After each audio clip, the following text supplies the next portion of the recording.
Welcome to another episode of the Bet the Process podcast where this is a touting episode because we're joined by a tout, Rob Pizzola. Sorry, Rob. And Rufus, who is a wannabe tout. What happened? Schwimmer didn't want you to be a part of Jambos and you wanted to be a part? I can't remember. Something like that. Yeah, we're all touts at some level. Rob and I are actually trying to guess what hotel Rufus is staying at. He claims it's 5 stars. We're trying to guess solely based on the artwork.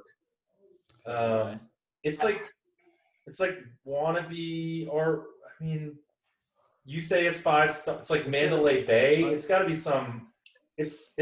No, is Mandalay Bay a 5-star? I don't Mandalay think so. Bay is not a 5-star. No, we were going Wynn, Aria. It's Aria. It's Aria. No, but it's very close to Mandalay Bay. It's the Delano, the offshoot of it. It's like their upscale, whatever. Got it. Yeah, I knew it was like one of those wannabe minimalists.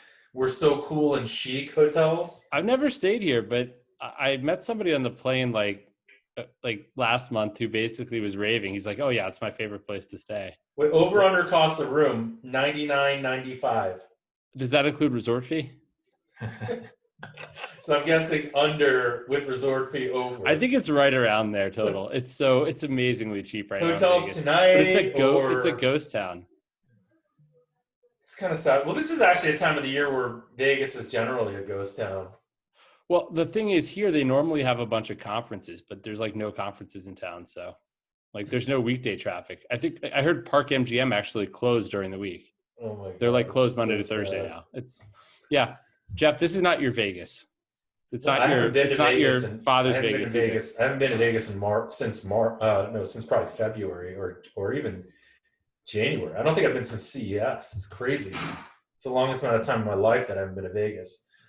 So let's start by giving Rob a chance to do a rebuttal. We had Seth Burn on. He kind of called Rob out I actually didn't know that you formerly sold picks. I knew that you used to be an AM disc jockey or something like that, but I didn't know you were actually formerly sold picks. So tell me about that and tell me what your ultimate reaction to Seth was, kind of calling you both a lifetime loser and a tout, which I thought. But not a goat blower. At least one of them was unfair. I don't know which. Yeah, I mean, I don't even know really where to start with Seth Burn. So Seth Burn's obviously part of like the Seaville community, which I think it's like a group of 30 people on the internet that think that they're the only people that win betting at sports and on the entire planet. And it's really weird because I actually have a positive relationship with some of those people privately. I'm not going to, shed light on that or anything like that, but there's a subsection of that community that just absolutely hates me. And it stems from like when I was younger, and I'm talking like 6-7 years ago, I never had aspirations to be like a professional sports bettor or make a living betting on sports. I wanted to build a brand in sports media, right? You're right, Jeff. Like I was a radio host and eventually did some TV in Canada on a sports television network. But I didn't have really the slightest clue of what I was doing. And there was a lot of those guys specifically that saw me building a following and kind of trying to mentor me. And I didn't heed a lot of the advice, I guess, in their early days. And they've resented. So you're a poor man's Jason McIntyre. Yeah, that's pretty much how a lot of those guys would view me, essentially. And I mean, that's fair, but so it's interesting though when you were. Because I do think that like Seaville at times has good intentions where they're basically trying to like make someone aware that like RJ may not be the best person to quote on sports betting or on and on. So as they were trying to like usher you along, what was your reluctance to listen to them or? Probably that I was able to build a brand for myself very quickly by going down those avenues. So I kind of see things from a different perspective now because I've lived it. Just an example, but like there's that Norm Gambles guy in that's part of a Seville community. I think he's a fellow Torontonian as well. Who might I've been told he doesn't even gamble. I don't believe that to be true. Maybe I don't know. I don't know much about him. How can he be called Norm Gambles if he doesn't gamble, guys? That just doesn't even make sense. It's ironic. That is actually maybe a little ironic, I guess. Technically, maybe. Sorry. He sent me like a really cryptic message once about like, I look forward to seeing you again, or something like he has met me before or something. But I think he might be bipolar. He's got something going on there. But regardless, like when I was, this would have been around like 2013, 2014, where I started to publish like my models' outputs on my Twitter handle, and it was starting to grow bigger, and just different people started to reach out to me to have me on their shows, including some Vegas touts. Like I used to do a weekly hit on Dave Koken, who had Dave Koken show, had a show, and Norm would reach out to me and he'd be like, you know, why are you going on this show and helping, you know, promote this scammer's brand? And I'd respond and be like, I'm trying to build my own brand. And, you know, in hindsight, like if I could go back and relive my life, I'd make a lot of decisions differently than what I ended up doing. But for me, would you still come on this podcast? If I knew we were going down this path tonight, maybe not. No, we're going down it with an opportunity to give you a chance to tell your side of the story. That's all. We're not. We're friends here. I mean, we're not. Sure. I hear you, Jeff. I mean, it's just so complicated with that group because, like, there's Brett Favre 444, who used to be like locked cover lock something. He used to go by the name Dale Doback on Twitter. I used to DM with that guy every day for a year and a half. I would honestly admit to being able to model baseball well because of his guidance. Like he literally helped me on a day-to-day basis, and in sharing numbers and sharing, you know, thought processes with him, I evolved into something. I, you know, developed a model that ended up being pretty good just based off of his feedback, and then we kind of had a falling out. You know, Grooven, rest in peace. Like Seville guys, plug your ears. I know, God forbid I talk about Grooven or anything like that, but I used to message Grooven every day for years. Do we know how he died?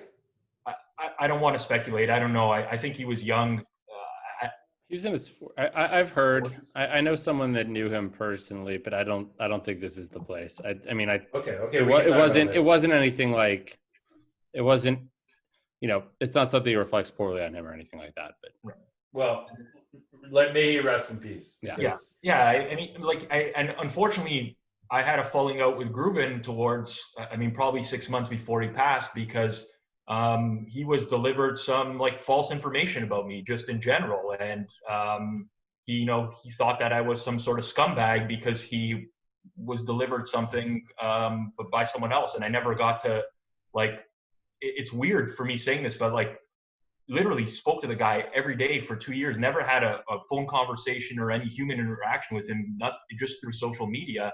And then we like developed this hate for each other, and then he eventually passed. And I have a lot of relationships with these guys individually, but as a collective, they seem to not like me in general. Part of it is the touting, for sure. Like Seth is on the side of Seville, where like if you have touted in your life, you are dead to me, absolute scumbag, piece of shit, like goat blower, whatever he wants to call people. Not yet.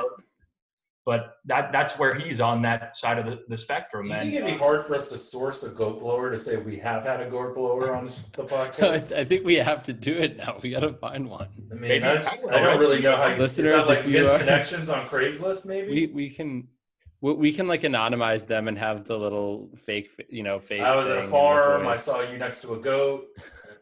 So I touted for 1 year, exactly 1 year. With Prediction Machine. So you guys probably knew the previous founder of Prediction Machine. Now I remember was it the story. Predictolator?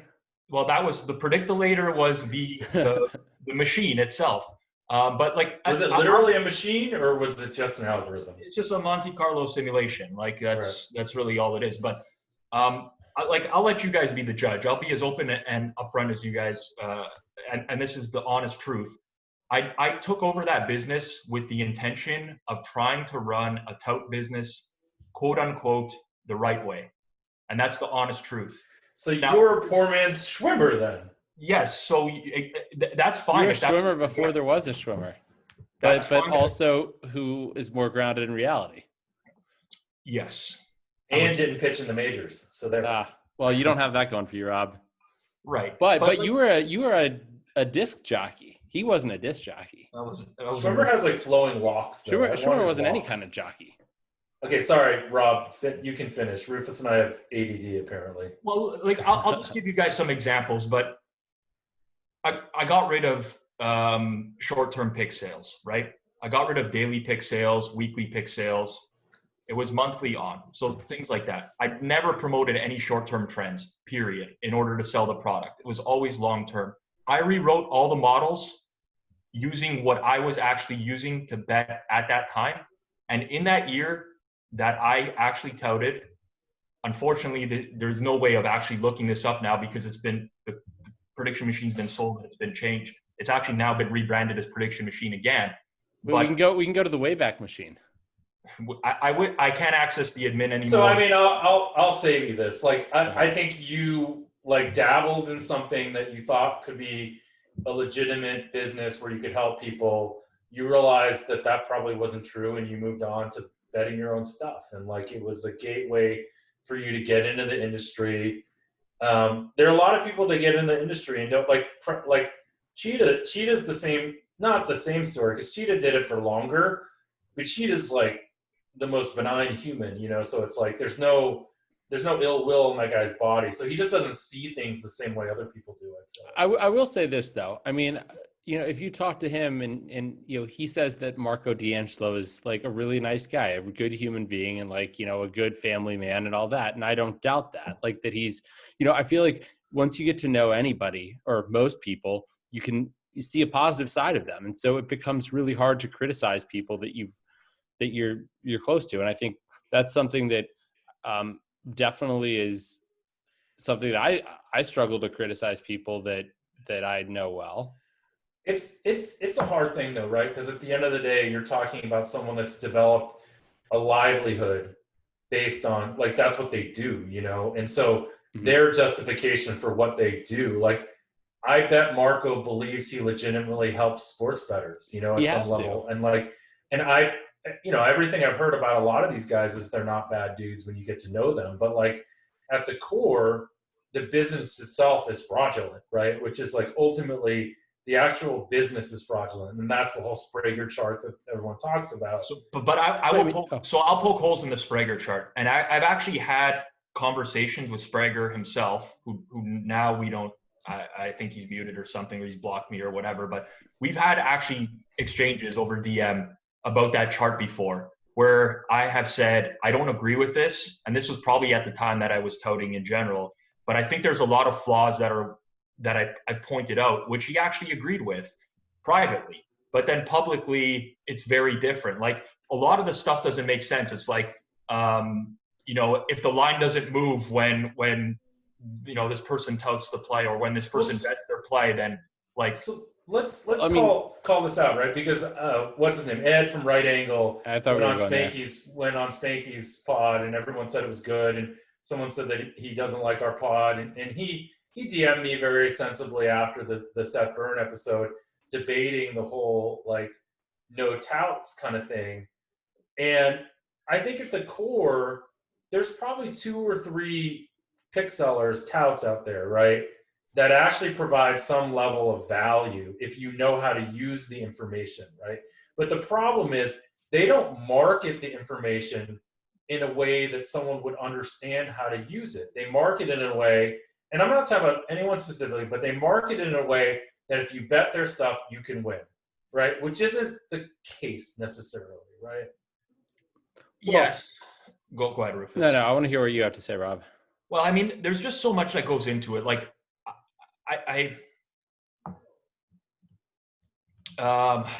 this is going to be very long-winded. I don't want to support the tout industry because I do agree with you guys in that like there's 99% of the people selling picks either are scumbags in general, and they know that they're I don't want to say misleading, but they're offering a product that is of no value and they don't care, for one. And then there's the other people, I won't even say his name, but I got into it with someone on Twitter this week who I think they believe in what they're peddling. Like they actually believe that they are providing a service that people are going to win off of. But Ben the Better. That guy. No, not no. The guy who he basically like he basically went after Rob and said all the ways Rob was dumb and how he was smart. And then I retweeted and said, I agree with Rob. Tell me how I'm dumb and you're smart. And I thought that was Ben the Better. It was fantastic. No, Ben the Better doesn't tout. He's just like some Canadian like teenager that works as a barista at Starbucks that throws out bets and loses at an astronomically high clip. Like which takes talent. He is like one of the only people in the world that you can actually consistently fade and make a profit off of. You would expect a coin flipper to just be a coin flipper, but he has such a good sense in picking the wrong side. But I'm talking about spread investor. I didn't really want to say his name, but I'll say it anyways just because you're asking, Jeff. And the guy's an absolute clown. But the problem is, like he believes in what he's doing, right? Like you read the narrative-driven analysis and like I'm sure I don't know if the guy keeps records of himself. I'm sure he must, but like he got smoked in NFL last year. He got smoked in basketball last year, but it's a new year and he's like 22-11 in NFL, and that's what they're going to fall back on. And there's always that segment of the population that gives a bad rap and always will to people who actually win and do it right.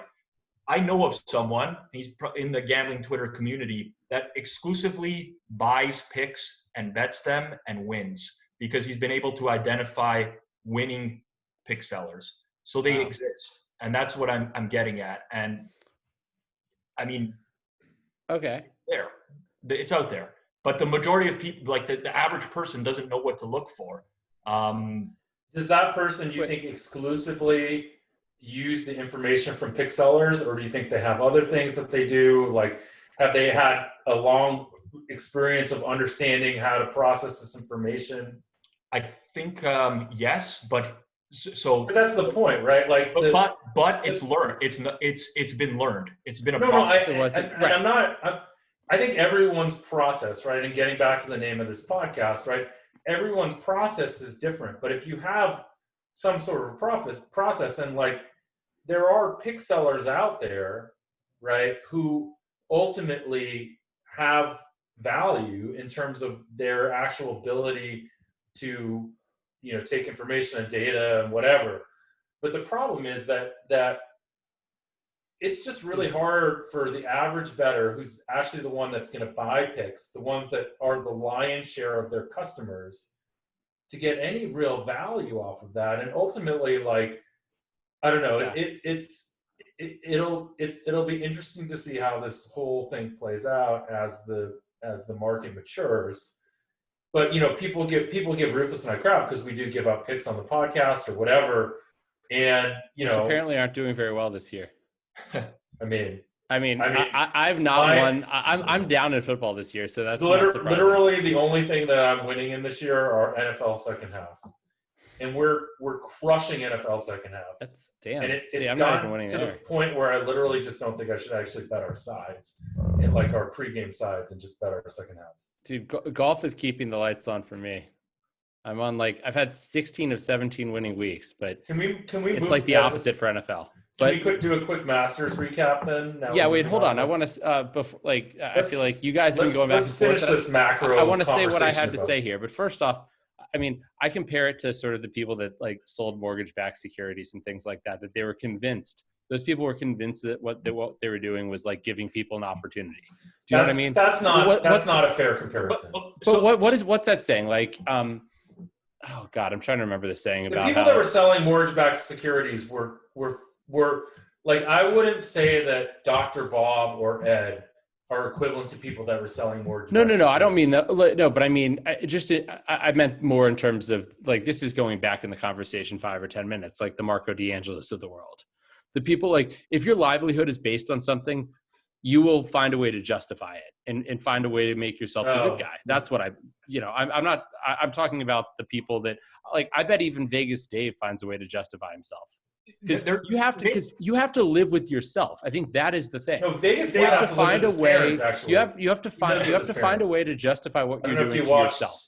that Showtime show, but Yeah. he's got a very close relationship with his parents. Which Well, I find endearing. I agree with The you, other Rufus. thing Like, I do think that for the most part, I do think that there are just human beings that honestly they don't care, and they're very well aware of what they're doing, and they don't give a shit because they're making good money off of it. Like they don't actually bother to consider whether what they do is ethical or like exactly. What, okay. Like we live in the Twitter community. I don't know if you guys have seen like the Instagram tout community, which is just like absurd with the amount of people that link to one another in this space, delete accounts, pop up new accounts after great run. Like it's just a massive like self promotion and preying on people that like.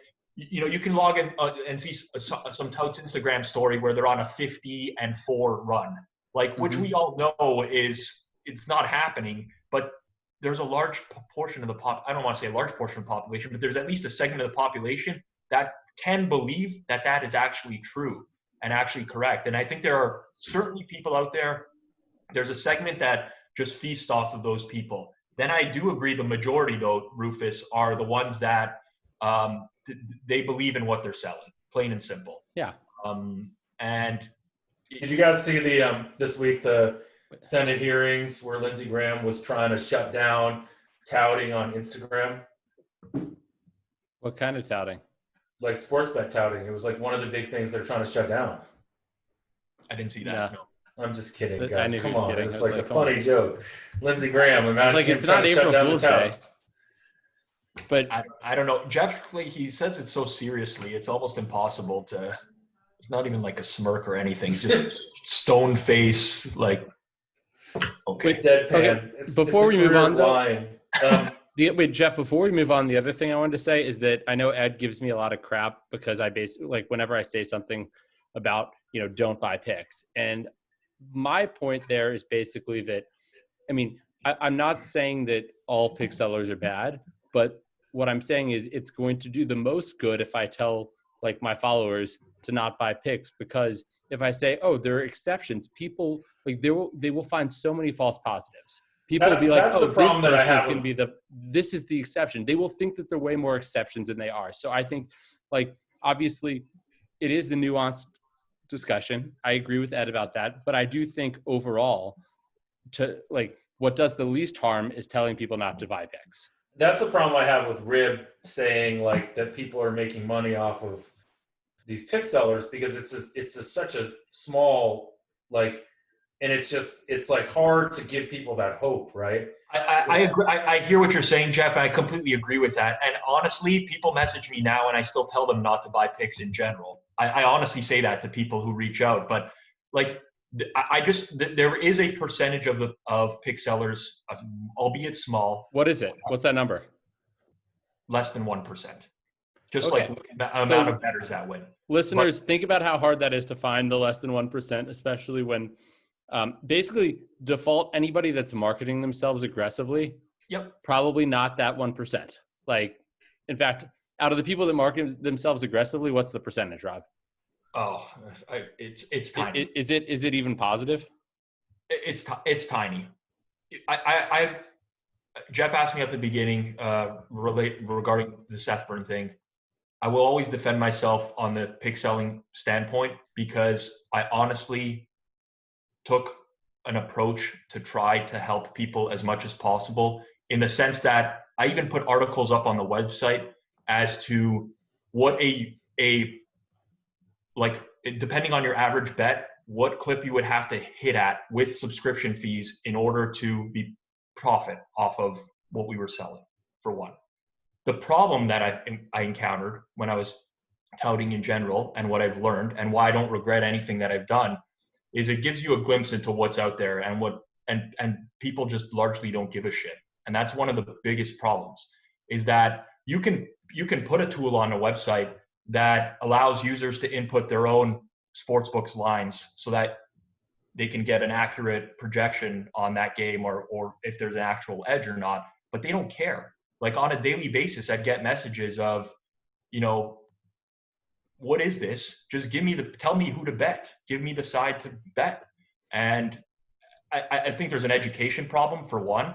Like no one understands the difference between betting, Dallas Cowboys -6.5 versus 7.5, even though it seems like common sense. But the average person just wants to be on the same side. Well, do you know what they think, Rob? They think, well, what is the likelihood that this game actually falls on the 7? Well, more than likely, very, very, very more than likely, it's not going to fall on the 7, so it won't matter. They don't realize that 5% or whatever, 4%, I don't know what it is exactly. I don't remember, or I don't know if we're talking about NFL or college, but is going to make the difference between winning and losing. But even on this podcast, Rufus, like you will say things sometimes like, I got 4 earlier in the week and the number is now 3. I will guarantee you that there are tons of people who listen to that are going to go out and bet that side regardless, even though you say that you don't even have an edge anymore, just because they want to be on the same side as you. And I get that doing Sunday morning periscopes in the NFL. I start every week and I say, like, I want to deliver some sort of content for NFL. A lot of people message me and they find that informative in the way that I break down games and they understanding the process. But a lot of times I will say I lead in some way and I don't have an edge. And then I'll get messages in my DMs afterwards like, thanks for that pick today. Thanks for the Falcons or thanks for the Bucks. And I'm like, I didn't bet those. I didn't recommend betting those. And they're like, oh, I could tell by the way that you were talking that you kind of liked it. And it's like, no, like I didn't. And that's just the reality of the gambling space right now, or the sports betting space, is there are not many people who want to put in the actual work.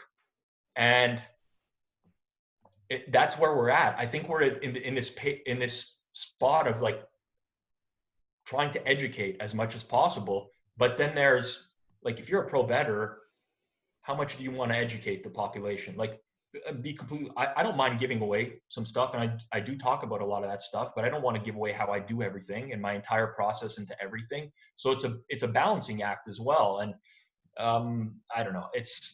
I could talk about this topic for days. Honestly, and you guys can cut this out if you don't want me to bring it up, but and I'm only bringing up, I have no investment in this brand or anything, but it's friends of mine and it's BetStamp. Who are tracking your guys' picks for the show. But it's why I'm kind of loving the app idea that they have there, where they're forcing pick sellers to actually verify that those picks are real, and stamped at the time, and tracking everything. That's like trying to at least allow a pick buyer to make a more informed decision on who they're buying picks from. Now, I get that, Rob, but the question, the issue, and I know these guys and I've talked to them, and the question is, how do you get the Vegas Daves of the world, the people that are scamming, to actually sign up for that? And you won't. So just to be fair, Rob, Rufus has had this idea for BetStamp in so many different versions, right? Like he's wanted to do this at some level, right, and validate this. And I think a watchdog, right? We all want that idea, right, which is to have some accountability for what you're betting or what you're picking. And I think we all want that, but the logistics of doing it and creating a business around it are really hard, because at some level you have to monetize that. And how are you monetizing it? You're probably monetizing it via relationships with sports books, which throws the whole thing out the window. Jeff, remember when I came to you, like I came to you with this idea before the idea of a sort of tout watchdog before, and then you were like, oh, and we can have a podcast, and we ended up having a podcast, but no tout watchdog.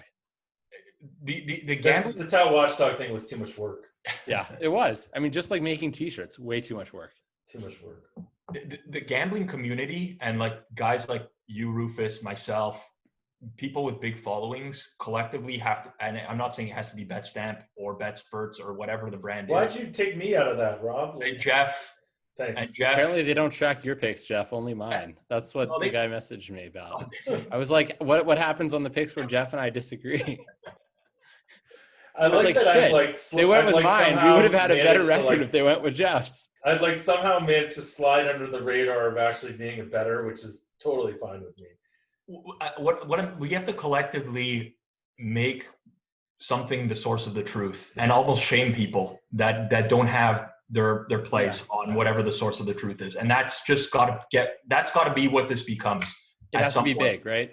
It's got to be big, and it's got to be like, if you are not tracking your picks on this site, you are not an authentic pick seller, period. And no one should buy picks from you. And they have to be shamed by everyone in the community. And that's the only way we get to some place where at least the buyer and the market is always going to exist for pick buying. But I mean, I think I need to enlighten you at some point about this idea we have, and I need to clue you guys in on this because I had a big meeting with Cheetah on this big new thing that we're going to do. So I'll just do that as a spoiler, and we won't tell you what it is, and I'll tell you off the air. Okay. Can we go to actually talking about sports? So can we talk really quickly before we go, while we're on this topic, I feel like we owe it. I mean, so Ed basically, he says that the free pick people are just as bad as the pick sellers. And I kind of disagree because I think the free picks, people are just paying the juice. They're flipping a coin. They're paying for they're just using somebody else's coin toss rather than paying for somebody else to toss the coin. Now, his point was that they're betting because of these free picks. And if the people didn't give out the free picks, they wouldn't be betting. And I'm not sure about that. I mean, I don't know if there's a way to know. The point of view that there's some moral responsibility to what you do when you give out picks, irregardless of whether they're free or paid for, I agree with 100%. When I give out picks on the Tony Kornheiser show, which you're talked about, Rufus, on. I want to see that water polo picture from 1989. Why do people say that? It sounds creepy when they say that. Because a water polo picture is going to be me in like a Speedo. So the fact exactly that you're saying that, Rufus, is so creepy to me. I want to see teenage Jeff in a Speedo. Okay, let's move on. Okay. Let's move on. In no way, shape, or form does that seem normal. Masters, how did Masters go for you guys? For me, I lost, but I mean, I've been off of golf now since football started. I've always been like, Rufus does a much better job of balancing all these sports at once than I do. I don't anymore. I basically am golf and and a little bit of football, but mostly golf. It's so hard to balance. Like, I've realized that it is hard to be a generalist in this space. It was a lot easier 5 years ago, 10 years ago, when you could be like pretty good at a bunch of things and that was good enough to make money. It isn't anymore. At this point, for me, it's more about partnerships with sports that I don't work on. So, like, for example, I have a cut of somebody's NBA who I feel very strongly about. They get a piece of my NHL. Like, that's kind of just the relationships I've made in order to get down on different sports. But in order for me to focus my attention on all these things at once, I can't. So once NFL started, I kind of eased up on golf just in general. And I spent most of the week, honestly, just like, I wanted to be betting on the Masters. So I was just picking off like stale outright numbers wherever I could find them just to have some sort of rooting interest. And I lost a bunch of money, but whatever. You had to have an opinion on Bryson DeChambeau, though. I mean, because literally everybody did. And I don't think anybody's opinion is based on data there, because there's, it's pseudo data. Everybody's just like pseudo analytical for Bryson. It doesn't matter now, like pat on the back, whatever. Like, I didn't think Bryson was deserving of the price tag that he had, just in general. People thought it was because of his length, he was just going to absolutely carve up this course. And I wasn't one of those, but yeah. But you had him 30-1 from a number you got earlier, probably. I did. Yeah. I got him earlier. Just like everyone who realized what was going on early in the year, getting all those Bryson numbers, but whatever, it is what it is. Okay, let's move on. Let's talk NFL. That's why we have you on. I mean, we're going to end up going through all the games. Yeah, nobody wants to hear about Rufus. No, it's okay. Rufus, I had a winning week 16 of the last 17 weeks. Jeff's like, let's just move on to NFL. No one wants. I mean, Rufus, Masters, not NFL has been like a losing week 7 of the last 8 weeks. So. Actually, last week was a winning NFL week. The one day we didn't, the one week Rufus, we didn't actually give. I watched the opening line that you did for the Pinnacle thing. Yeah. And you were like, you went 5-0 last week, and I had a bad week last week. I lost last week, and it's just hilarious how we always seem to end up on like opposite sides. Like, yeah, it's like that Seinfeld episode where like Jerry's life just keeps balancing out. And it's like whenever you're winning, I'm losing. Whenever I'm winning. Yeah, Jerry and George have that, like, basically. Right. So Yeah, but it's. I mean, Rob, Rufus, I feel like the we're on problem- different. We're the getting problem- different. We're on different numbers at different times too. I think that's probably a big part of the it. problem with going through Rufus's golf like picks is like we just don't need to free roll his life anymore. Like it's like, you know, we only celebrate with him when he wins. He never talks about when he loses. Oh yeah. By the way, I'm 2-0 on the Jets this year because, you know, because the first pick it was the whole series of picks. That's one pick, right?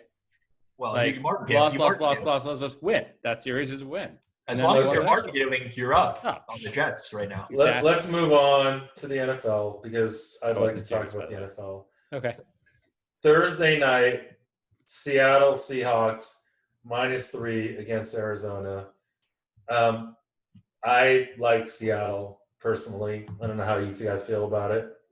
We took Seattle -4 plus 118. When I say we, I mean I had nothing to do with it. It was my numbers being used, but I mean I am betting it. But You know it's -3, -110 right now, which is a better number than -4, -118.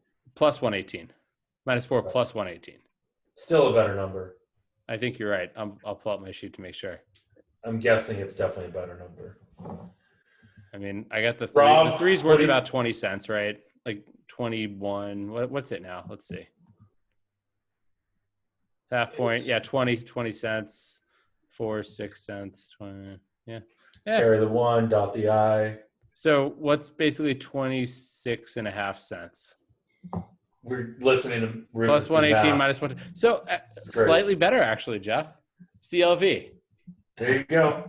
There you go. Boom. Rob, what say you? So I took Cardinals +3.5 -109 on Monday morning. Purely speculation driven. Thought the line would move the way it was, but as the week has gone on, I actually do like the Cardinals side, at least at the number I got them. I don't know if I'd bet them at 3, but just in general, with the injuries that the Seahawks have, especially in their secondary, probably without both starting corners again this week, trying to cover DeAndre Hopkins, Larry Fitzgerald, Christian Kirk without both your starting corners is a problem. They're down their starting center. They're down their backup center. Tyler Lockett's not practicing, which will just make it even easier to take out DK Metcalf, which Patrick Peterson did a few weeks back when they played. Did you remember that DK Metcalf chased down Budda Baker? I don't know if you guys saw that clip, but he chased him down. I rarely get up out of my seat when I watch sports, and that was the first time in a long time that I actually stood up, like while I was watching a play develop and happen, and one of the best plays I've seen in a long time. But I'm still generally high on Seattle going forwards. I just don't like them for this week just due to most of your value there is generated by the injuries. Injury stuff. Yeah. So if there were no injuries, and I know that's a ridiculous statement, but if there were no injuries, you probably would like Seattle there. Yes. So just to put it into perspective, they played 3 weeks ago, and I laid -3.5 plus 104 with Seattle against Arizona 3 weeks ago. I don't. Seattle was on the road. Yeah, I mean my home field advantage is pretty low. What happened in that game? Did Seattle cover or not? I can't even remember. Arizona won outright, but they were. No, I know. I'm just kidding. That was like a pain. Well, I think all of us were on Seattle in that game. There was the penalty on the field goal, right? Like the idiot hit. Yeah. The center. No, like my point to you is I remember it in the most painstaking detail. Yeah. I remember Bobby Wagner getting the most ridiculous, unnecessary roughness call on like a play where he didn't even hit the wide receiver that hard. He just like hit the wide receiver or whatever coming across. And I think you tweeted about it, oh yeah, how is he even supposed to know that? And that's what Rob does for the community. He tweets out play-by-play things that everybody's I already have watching, right? notification set up for Rob, so I know when he tweets. Whatever Scott Hansen could tell the Red Zone audience, that's what I tweet out. That's the only purpose of my Twitter accounts nowadays. Personally, I like it. If something happens, I pull up my Twitter. I'm like that DeAndre Hopkins catch. First thing I do, I pull up my Twitter. I'm like, I just want to see everybody be like, ah. Yeah. I mean, That's just been my brand for a long time now. I like to watch in real time and just comment on what I'm seeing, whatever. I mean, So okay, let's go through the slate then. What? So here's the question: are they counting this as a pick for me on Seattle? By the way, the number I have is -4.3. So I actually don't even know why my partner bet it. Maybe it was an off-market number that he got that he thought because it wouldn't have normally been a bet for us. Do you know what I mean? So I think the way it's counted is if you still like it at current market price, they'll count it. But if you say see, honestly, I don't even like that he bet it. we bet it, but well, it's time to find a new partner, Rufus. Yeah, it sounds like this is a you problem, not so much honestly, an us problem. it's probably that he got an off-market number and we had to lean that way. That's my guess. Yeah, I mean that makes. As I said, Rob, as you said, it's hard to do all the sports. I'm going to say something about this game in particular. So you guys know I run sims for NFL as well, but I have upgraded. This could be wrong, completely wrong, and there's a lot of subjective work that goes into my NFL. But I think Seattle's going to run the ball more this week than they have been in the past, which probably plays into me liking Arizona a little bit more. Just based off commentary from Pete Carroll this week and the fact that they have Chris Carson back this week as well. I think you'll see more early down running, especially to take. And we all know that's bad, right? Because it's an overreaction to the fact that it didn't work. We all know that's bad. Of course, it's bad. It's because I know, but passing people didn't don't work all last know week. that that's bad. People don't know that that's establish the run. Isn't that what you're supposed to do? I mean, come on. It's a good zig when all the smart people are zagging. Well, that's going to be that's the theme now, right? Russell Wilson is struggling. We got to take some of the pressure off of him. The reality is, I think I'll give credit to Kevin Cole, who tweeted it this week, the breakdown of Russell Wilson's EPA by down. And first and second down are absolutely through the roof. And it's third down where he's really been struggling lately. It'll be hilarious that they're doing so well on first and second down, and then they'll just switch. I want to bet out of this game right now. In recent you guys have told me I'm out on this game. If I can get if this goes at all to Seattle, I'm getting out of this game. In recent years, it was always Seattle running the ball on first and second down, and Russ having to make magic happen on third down. Yeah. So it's funny that it's going out. So that seems more familiar for him. So yeah. Okay. What about he gets tired from too many downs? What about the New Orleans Saints -5 with Taysom Hill at quarterback? Taysom Hill. Yeah, they didn't make an announcement. They just announced it. Did they announce it? Yeah, he started. No way. Yeah. They did not announce that. I'm just kidding. Of course. There's no quarterback controversy. Jameis is the starter. Jameis is the starter. Taysom Hill is the change of. He's Tim Tebow. He's not Tim Tebow. He's Mormon, and Tim Tebow is Christian. They couldn't be any further. Is Mormon? Tim Tebow throws with his left hand. Taysom Hill throws with his right hand. There's a lot of differences between the two. Taysom Hill's black. Tim Tebow's white. Wait, I'm literally Googling, are Mormons Christian? It says that Mormons assert that they are Christian. So have you guys? You guys haven't seen Book of Mormon? Did no one watch that? I have not seen. A lot of people watched it. Oh man, that is it's do it. It was a thing 5 years ago, but I saw it actually when I was in London last year. It was amazing. It's the best. I'm not a big musicals guy. It's fucking hilarious musical, man. It was really, really good. Okay, can we get back? You guys been telling me I need to watch it. Yes, New Orleans and Atlanta. I like New Orleans. I'm not in love with the side. I'm not in love either. I'm high on both of these teams. If I'm being honest. What I'm really liking here, and I don't know why the under drew a lot of money today, but I kind of really like the over here. I think Jameis stretches the field a lot more than Drew Brees does. Brees is very efficient. Do you think they're going to let do you him, think, though? Yeah, they're not. That's the question that I wonder. They're basically putting, he's the guy who's taking behind the wheel. He's got the guy next to him, the learn to drive guy who has the brake there, who could say, hey, Jameis, you're going a little too fast. We're going to press the brake for you. I don't think that works with Jameis, to be honest with you. Look, that's what they did the second half last week. Oh, yeah. They ran the ball. But also, Rufus, 2/3 of the time. You know how it works, right? They were up 7 points, yes. They also put a game plan in with Brees as the quarterback. They're not.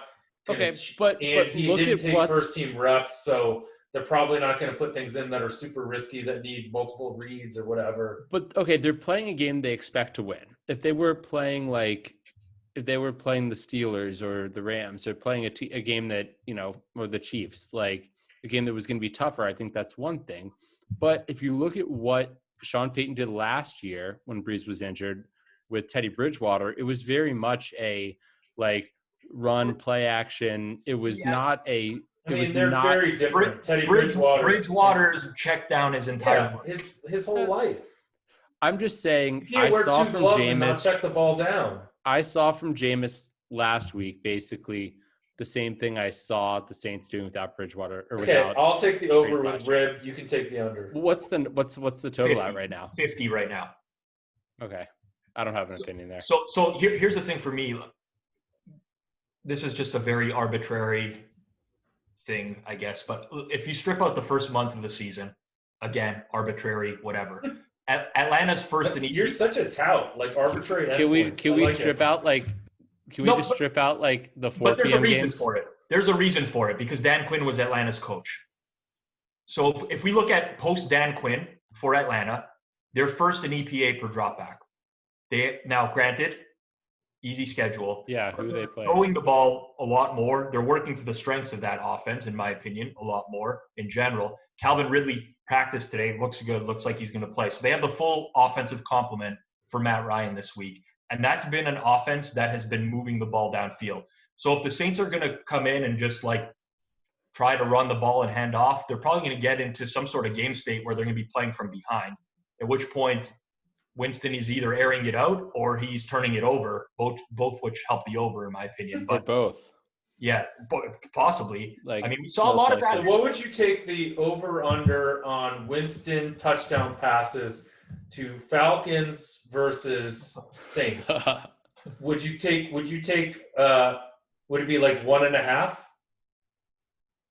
I guess it's you just have to think that he'll have whatever. Yeah, that's a dumb. The touchdown is his touchdown passes even 1.5? They're going to put Taysom Hill in probably in the red zone anyway. I thought Taysom Hill. Didn't someone just say on this podcast Taysom Hill started?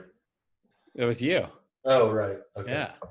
So, all right, let's move on to games I normally love the Saints. I'm not betting them here. I make it 6.9. Oh, but you're on the end of value on the Saints. I'm on the end of value on the Falcons, and I had but I have 5 points of value on the Saints every week, allegedly. Okay. No, well, I liked the Saints before it was popular. So I thought the Saints were the best team in the league before they became the number one DVOA. Everyone on this podcast was on the Saints against Tampa, I'm sure. And I just want to say, I liked the Jets before it was popular too. It still isn't popular, but okay. Let's move on to some games that Rib likes. Wow, it's gonna be hard. You don't like the slate? Well, half the games are off the board this week. Yeah, who doesn't have COVID? That's the real question. Why is there not a number on Baltimore, Tennessee? That's what I want. Let's assume that number's 6.5, which it was earlier. I already got as much 6.5 on Tennessee as I could. I'll be upfront with that. Yeah, I don't want to overreact to 1 week. But also Tennessee looked pretty shitty last week against the Colts. But the Ravens offense has some serious problems right now. And they're laying 6.5 points. They are below average league offense right now. What is happening? What is going on that's happened, right? Because their defense doesn't even look particularly good, right? Well, they've lost some pieces on defense as well, which is going to hurt them going forwards. And I know Brandon Davidson, their nose tackle, left last week's game, and then pretty much they couldn't stop the run after that happened either. So there's some injuries for them that have piled up. Jimmy Smith didn't play last week. They have some cornerback concerns going into this week. They have a lot of concerns, but Rufus is right. They lose their left tackle. But just in general, is this just one of those things where teams had an entire offseason to look at the Ravens offense and figure them out? I don't know. I just remember last year the windows that Lamar was getting a throw into were so big. Yep. But I was it was just – and now he doesn't look – he looks terrible when he throws the ball. It's no secret that he likes throwing the ball between the numbers. So you get him I mean, if I was the defense, I'd make him make those throws to the outside, and I think that's what teams are doing. When you think about this Tennessee game, like, do you think about last year when they matched up in the playoffs? And it's just what's happening this year. It didn't come to mind. Like, Tennessee kind of got lucky in that game in the playoffs. I mean, there was a lot of turnovers, and there was all those fourth downs that the Ravens went for and just didn't convert. So there's a lot of variance in that game in particular. Tennessee had some big, really highly leveraged plays. Exactly. Raymond pass was insane, I don't like the Titans defense much. There's potential for maybe this to be a game where the Ravens offense wakes up, but like I said, there's some serious injury concerns on the Ravens defense right now, where I think Tennessee's going to be able to move the ball on them. So like 6.5 points, I don't know, that seems just like way too much for the state of this Baltimore team right now. I think, yeah. I have a question for you guys. Do you think, like, the Ravens, I would say, are a team that's kind of built on physicality? I mean, they're built on Lamar Jackson, but also being physical at, like, on both the, like, having good line play. Do you think a team like that is more fragile than a team that's more built on scheme and skilled players, I guess? Like, I mean, I know obviously they have, like, taking away the quarterback position, I guess. Like, because if they get injured up front, I mean, Rufus, like, you're like detailing narratives that don't mean anything. I'm just curious. I thought about this week. It does. I mean, maybe there's something there. It's not something I've ever thought of, but like the Steelers have been that team for like a decade and a half now, right? I'm not a big Trends guy. But that's not. I mean, the Steelers have had some really good passing offenses.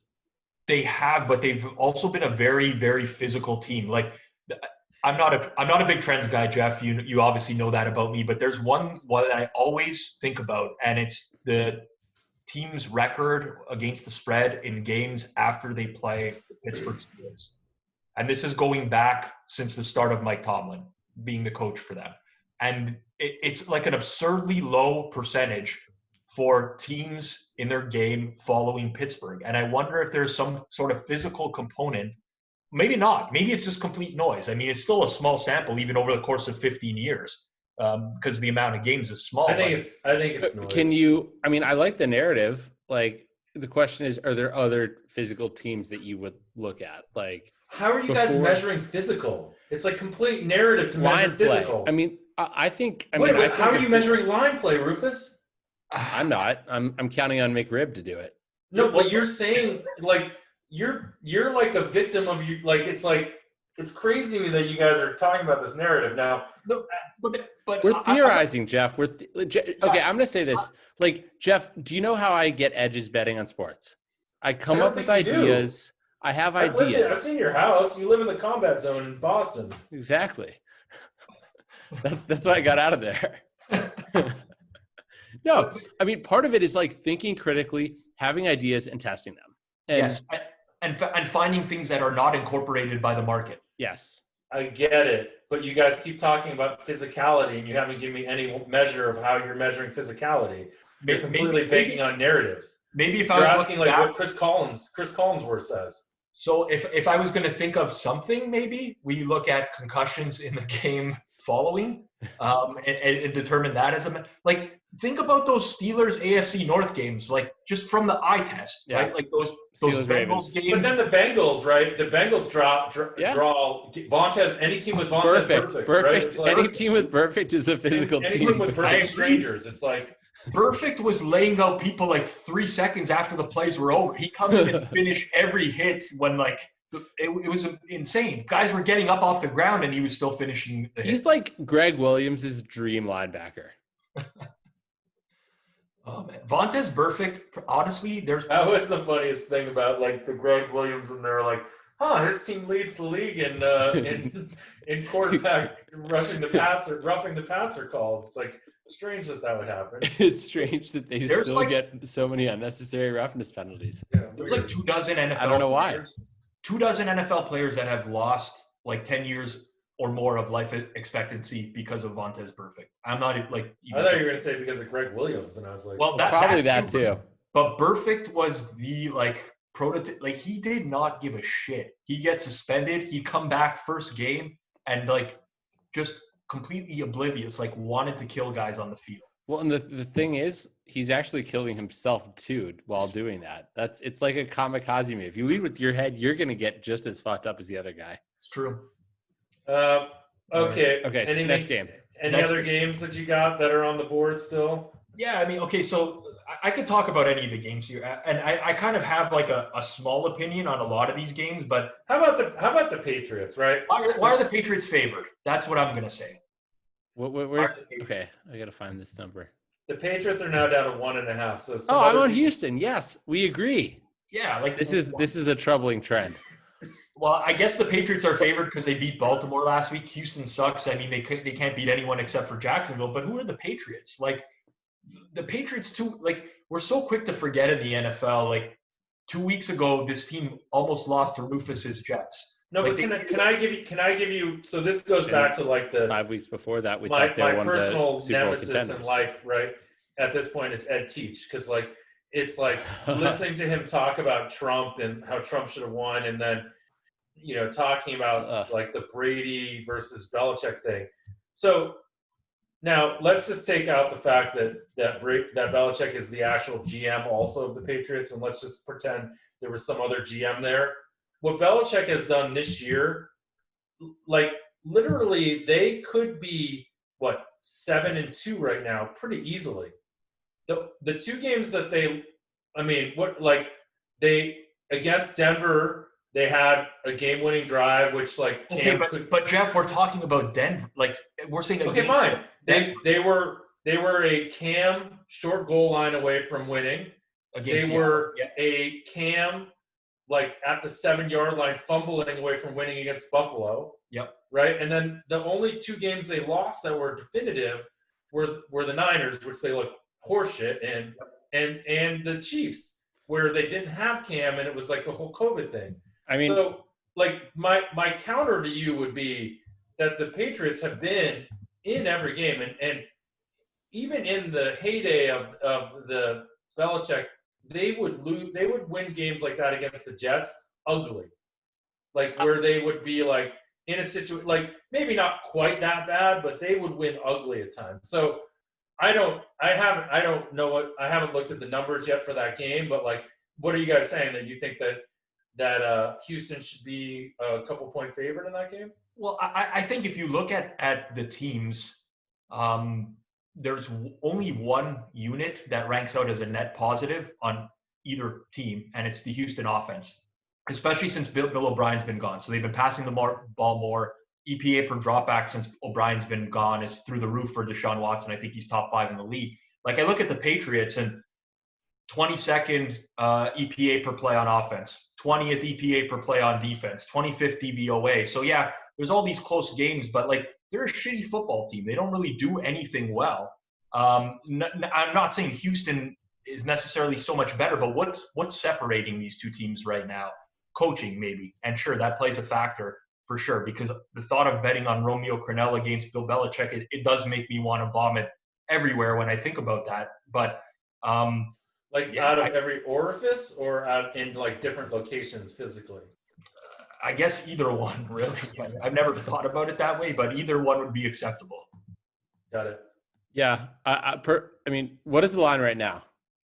1.5 New England. Okay, so I took Houston money line. I took plus 2.5 minus 104.5 average. That's what's logged here. Okay. I took Texans plus 122.5 money line. Yeah. I mean, I make it Houston minus 0.5 point basically. So, I mean, I'm a Houston man. Same. I think we're almost the exact same number. I think I'm Houston minus 0.7 or something like that. So, did you know that you can't win a game by 0.5 point? You can't.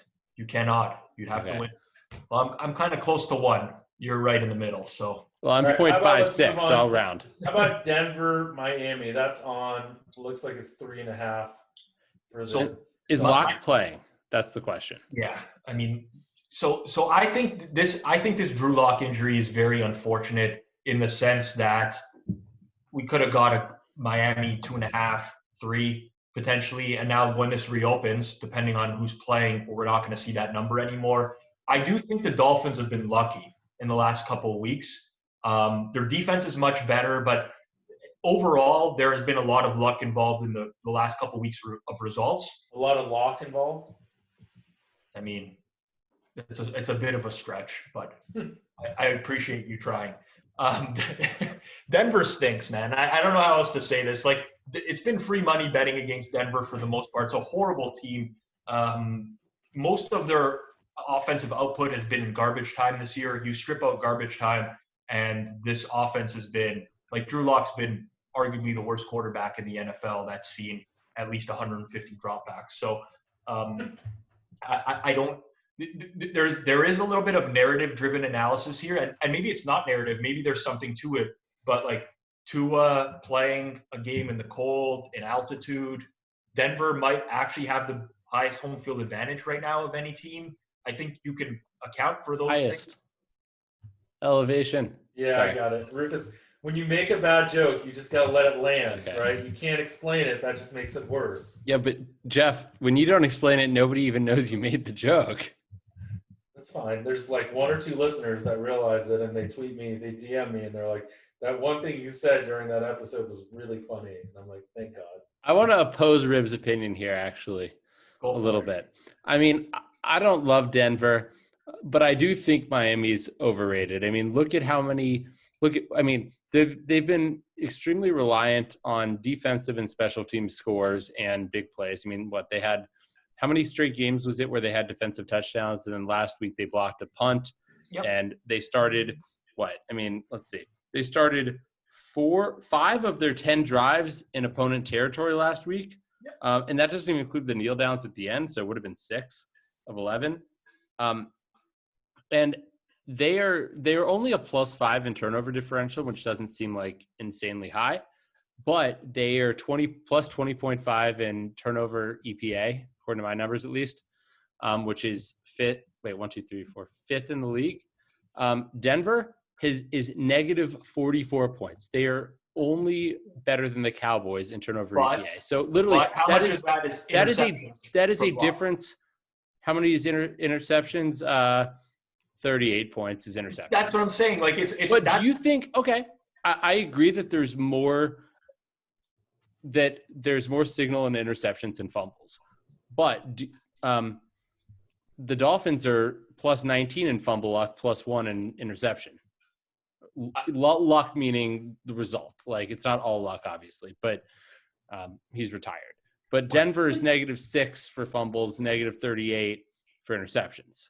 So I do think, if you look at interception EPA, okay, Denver's -38 points.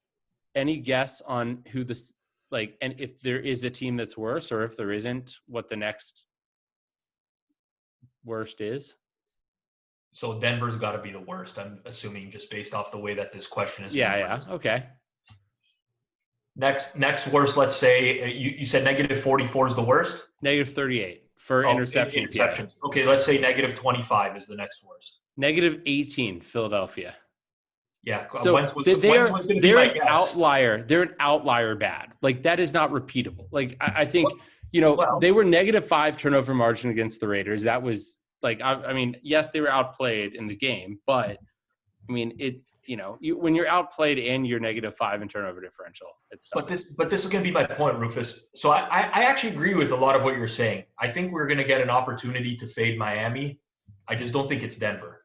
I think so much of that is negative game state in general as well. And maybe you have the numbers in front of you in terms of how much of that negative EPA has come when they've been trailing.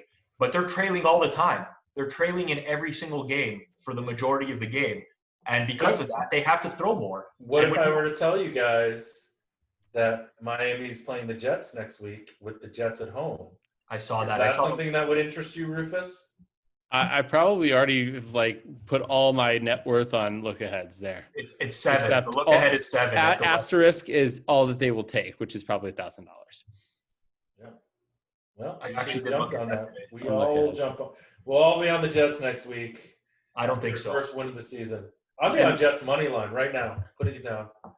I mean, you talk about the Broncos getting blown out every game here. Let's see. Okay. Were they blown out by the Falcons? They were down They were down a lot. 30 points going into the fourth quarter. Were they blown out by the Chargers? Yes, they were down like 30 points or 20 points. Okay. Fair point. They were blown out by the Chiefs. The last game I think they were winning was that Patriots game, and that's because the Patriots also stayed. And they did win that game. Hey, yes. They beat the Jets handily.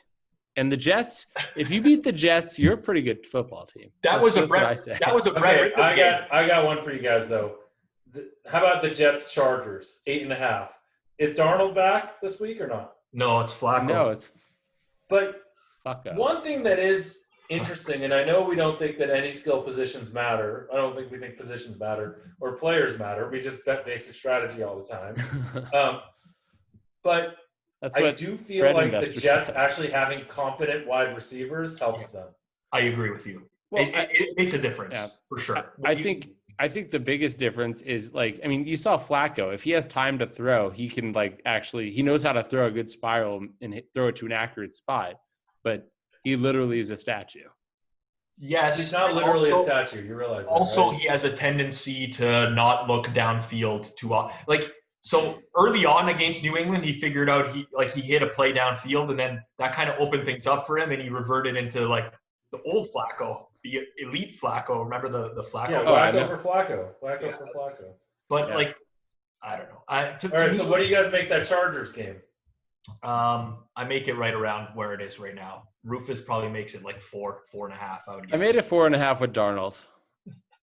But with Flacco, honestly, I haven't run it with Flacco. What do you make it with Taysom Hill if Taysom Hill's his quarterback? If Taysom Hill of the Chargers or the Jets?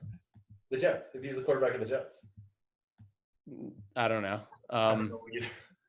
Sorry, I can't come up with a witty response. Anyways, I think the Chargers. I think the Chargers are on good. The Jets there, Rufus, or not? I bet the Jets when everything I had read was that Darnold was going to play. And so I bet the Jets plus 9.5 and plus 9 at that point. I figure I probably will have it as 7.5 with Flacco. Yeah, I'm right around market now. I will upgrade the Chargers if Bosa's back. I don't know. Bosa seems to have a bad concussion, I think, because missed a couple weeks in a row now. So we'll see if he plays. I think the Chargers are a good teaser piece this week. I mean, they fit the mold of a basic strategy teaser where you can tease through 7 and 3. Decent number, but honestly, my biggest complaint about the Chargers in general is their coaching, and this is not a game where they're probably going to get out coached. So they have that working in their favor. Touche. Okay, Adam Gay's crying. I got a question for you guys. What would you put? Okay, what is the over? Well, if I said no, win percentage. Sorry, I'm struggling here, Jeff. Win percentage in one-score games the rest of the season. Where would you set your over/under there for the Chargers? Yeah, I would just look at the trend line since Anthony Lynn's been the head coach and continue down that path. Because it's going to keep trending. You're going to go. We can't go negative though. No. So they win 25% of close games because it's ridiculous. But there's just teams where they do not know how to close out a game, and a lot of it is largely the play calling late in games for them. They get very conservative for the most part. They don't know what they're doing. Lynn has to go because if you look at the roster on paper, they're not a 2-7 team. Well, their defense has a lot more and the talent. fact that Herbert seems like he's pretty good or reasonable. Exactly. It was the great Bill Parcells who said, "You are what your record says you are." He also says if they're going to let you cook the food, you better let them buy the groceries or whatever. So what? I want to know more about his quotes about grocery shopping. No, it was his whole point, which is if you're going to coach the team, you might as well be able to pick the players, and that's why he wanted to take over. That's the him and Belichick and why they get to do what they do. Yeah. As opposed to some of the other people that they've given that, Bill O'Brien should never have been cooking any food or buying any groceries. No. Bill O'Brien. It's like a miracle some of these guys last as long as they do in the league. I can't imagine Bill O'Brien going to ownership and being we're trading DeAndre Hopkins for David Johnson, and then saying, okay, just go ahead.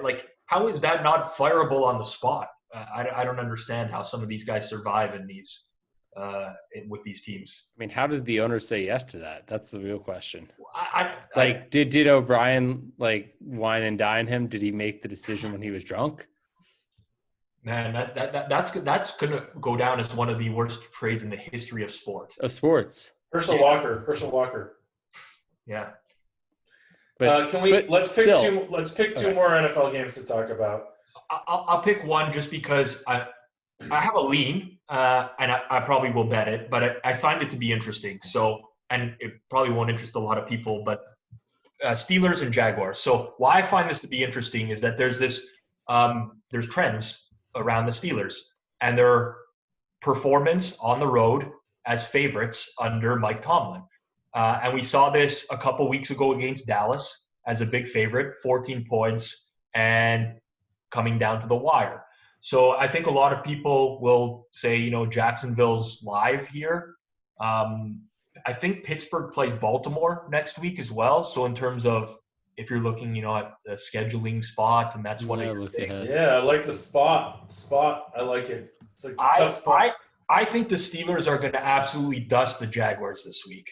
Like, dust them. Whoa. Yes. I agree. Went a whole different way. Rob, I completely agree with you here. I laid the points too.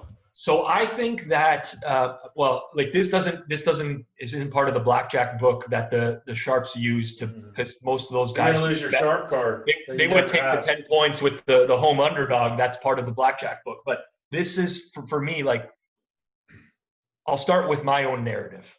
First, you need to surrender your sharp card. Right here. Surrender. Give it to us.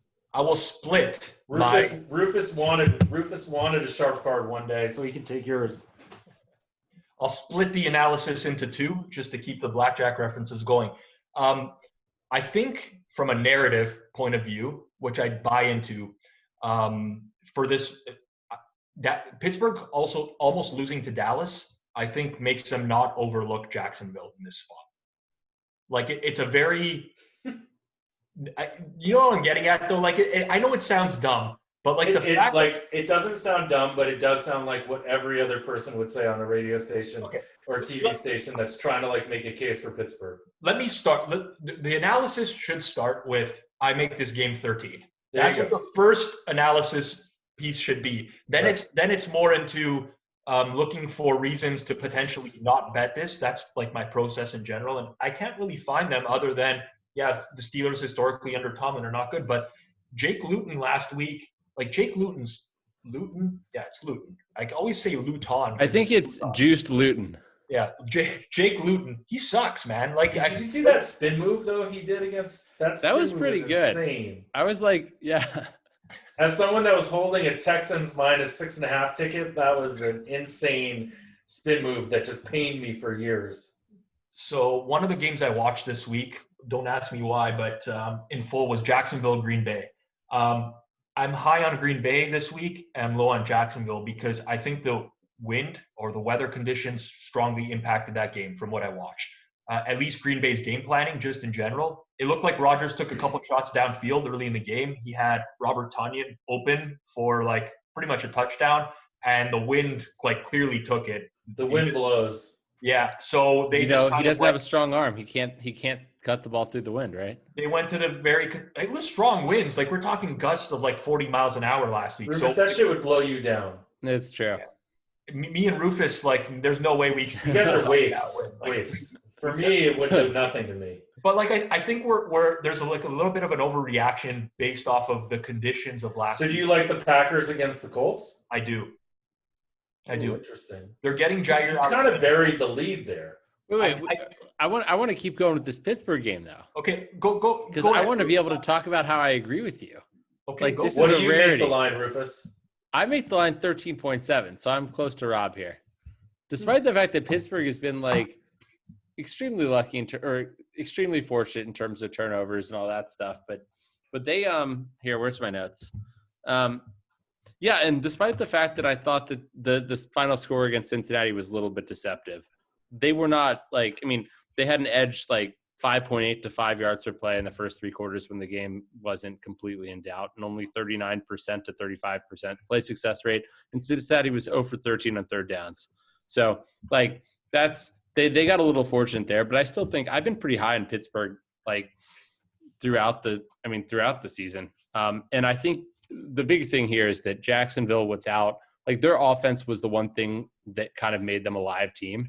Yeah. And without Minshew, with Juice Luton at quarterback, fresh from Juice Luton, I like that. That's a good one. Fresh from the Netherlands. He didn't qualify for the Masters, so he became the Jaguars' backup quarterback. They don't. I think that. Now you're just laughing at your own jokes hysterically, Rufus. Those are the best jokes, though. Those are how you know they're really good ones, when the person telling them laughs at their own jokes. Okay, last game. Like, tell us about Green Bay Indy. What do you guys both make that game? I make Green Bay a small favorite now with the news today that Jair Alexander will be back for them. So they're going to have their top cornerback back. There's some concern about Devontae Adams, which I don't know now. Like, I'm assuming he's going to be in. So he left the game in the fourth quarter against Jacksonville last week. Early reports are that he was going to play, but today they announced that it's not a guarantee. They get Allen Lazard back, so they're going to have their full complement of receivers if Adams plays. But just in general, one thing about the Packers is if you strip out the wind games for them this year, games that have been played in extreme wind, and run their numbers, their offense has been performing at an elite clip, like absurd clip. And I know that the Colts defense is good, but Rodgers in a dome, good conditions, has every game he's played in good conditions this year, he's carved up the opposing defense. And listen, so again, let's start with my number. I make Green Bay a small favorite. That's how I'm justifying it here before anyone before I told you that if you look before at I tell you that it's the Rodgers, drives that the Jets didn't punt, they actually were pretty good. Well, listen, like it's not as simple as Aaron Rodgers versus Phil Rivers, but it kind of is. Like if you're going to give me a pick a matchup in a game that's like very little home field right now in the NFL, good conditions, I know which quarterback I want in that situation. And it's not as simple as that in the NFL, but I'm sure that's factoring into my number aggressively, is how good that the Packers offense has been this year, and the fact that I think that their secondary will be a lot better with Jair Alexander back. Rufus, what do you make that game? So I make it 2.5. I make it right where – is that where it still is? That's where it was. It's 1.5 now. It's down to 1.5. Okay. But, I mean, Indy was dominant last week. Yep. I had them as the number one graded team by a mile. They had 6.2 to 4.9 yards per play advantage, 59% to 47% success rate. And 6.2 yards per play when their average snap was at the opponent's 38-yard line. That's something. Yep. Like, they had 21 snaps inside the red zone. I mean, it's hard to get a lot of yards when you're inside the opponent's 20-yard line, just because. Why is that? Well, I'm gonna leave that to your imagination. Just like me and my water polo high school photo. Yeah, I'm still waiting for Tony to get me that picture. Oh my God! If you guys want to actually know what the hell we're talking about, it's like Monday's Tony Kornheiser podcast. The first 4 minutes is about Rufus's brother fleecing his poor prep school teachers in their golf pools based on Rufus's golf picks. Wait, I want to say this. It's not based on my golf picks. Like, I literally don't communicate with my brother about golf. So I'm really, really impressed. Wait, so you literally don't? So you've never talked to him about the Masters? You never actually played golf with them? I'm going to have to pull his phone records for sure. Yeah, like, we're for sure. We play golf, and he probably knows. And you're going to have to look up the He word doesn't literally. ask me like, oh, who should I pick for my pool? That's what I'm saying. He probably just knows that you should pick Rahm and McIlroy every week. That's just because he doesn't ask, because Rufus just tells him. He doesn't need to ask the question. Rufus just says, here are the guys, go lock it in, and that's it. Have we entered a new era in golf? Is next year going to be the Dustin Johnson year? It depends if he gets back on the powder or not. That's not fair. No, I mean, That's not fair. Dustin listens to this podcast. He's going to be upset. All right. All right. Well, I think that's good. Unless there's any other NFL games you want to talk about. Looking through my notes. I actually took notes this week. Rams and Bucks. Bucks are catching money this on Monday night, so they're up to looks like 4 in some spots, juice 3.5. I think we disagree on this one, Rufus. But I'm guessing you like the Bucks. I do, but I missed the number.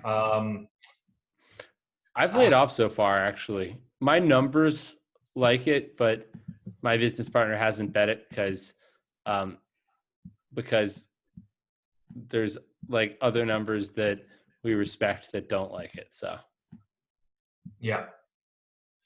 I mean, That for was me, very cryptic. I thought we thought the Rams defense was a thing. Didn't we talk about that last time? it is. well, Like the Rams defense is a thing, but I think the Bucks defense against Goff, like Todd Bowles is a great defensive coordinator. They're going to blitz the shit out of Goff, and they don't have Whitworth, they don't have Whitworth. Exactly. I mean, like, it's going to be a problem. who's for the old Rams. and decrepit, but still better Well, than Can't what we bet? they could be Shouldn't we putting bet out the there. under in that game?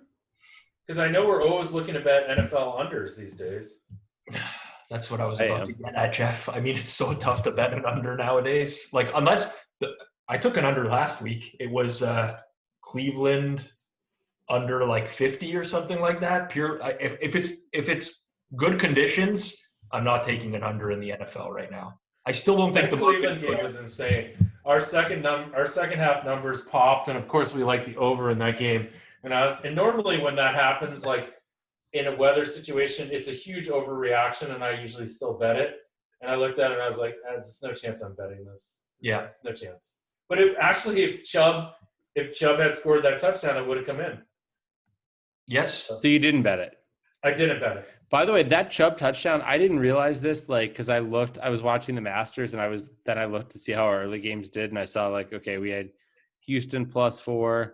I was like, oh, that was a loss, right? And then I looked at the scores because I thought it was like 17-0. No, it was like 10-7, and I had no idea what happened. I watched the highlights and saw that. Houston actually had a first and goal early in the game that would have changed the whole complexion. Did they of the go game. for it on fourth down? They went for it on fourth down and they didn't get it. And they went for it on The fourth analytics and 2. were It was wrong. like it was for sure a situation they should have gone for.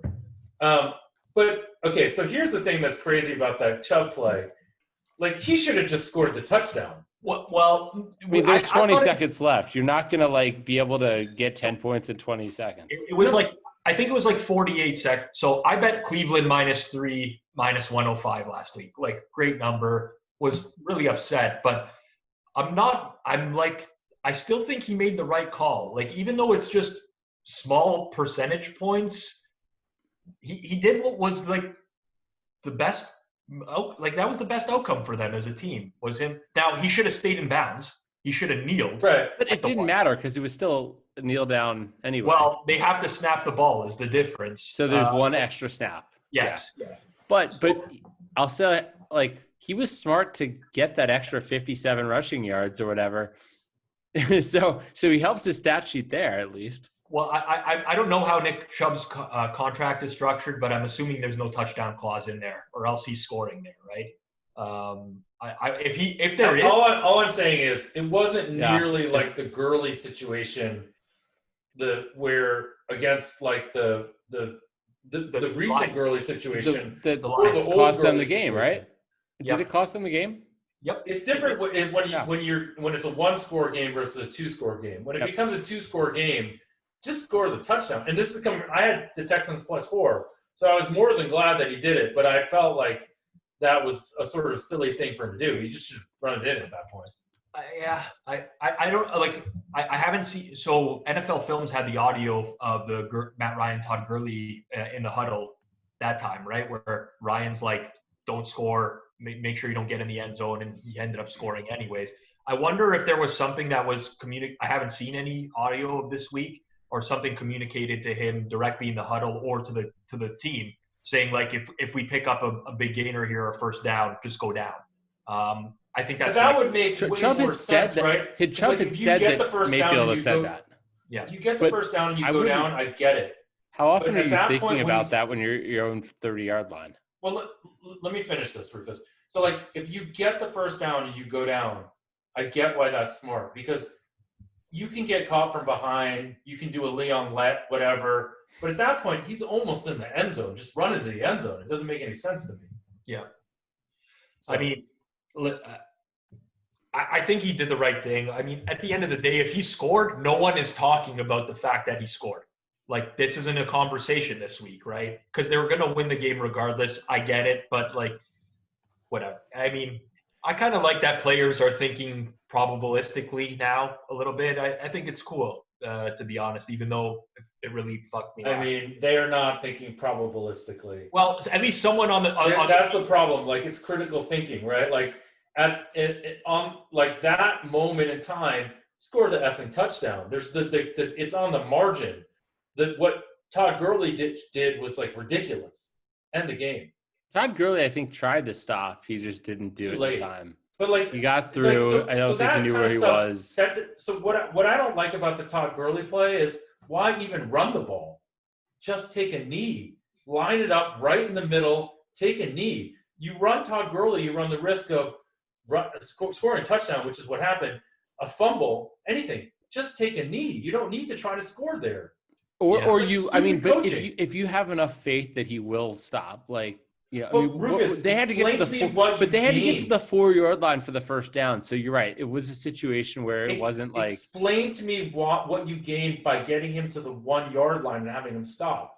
well, you get to kneel down versus No, they would have kneeled down anyways in that Atlanta game. and then gave kicked the the field difference goal. between Yes. the success rate of an 18-yard field goal versus the success rate of a 24-yard field goal. So I don't know what that number is. So they would have run the clock all the way down and kicked the field goal to win the game with zero Correct. time left. Okay, Yes.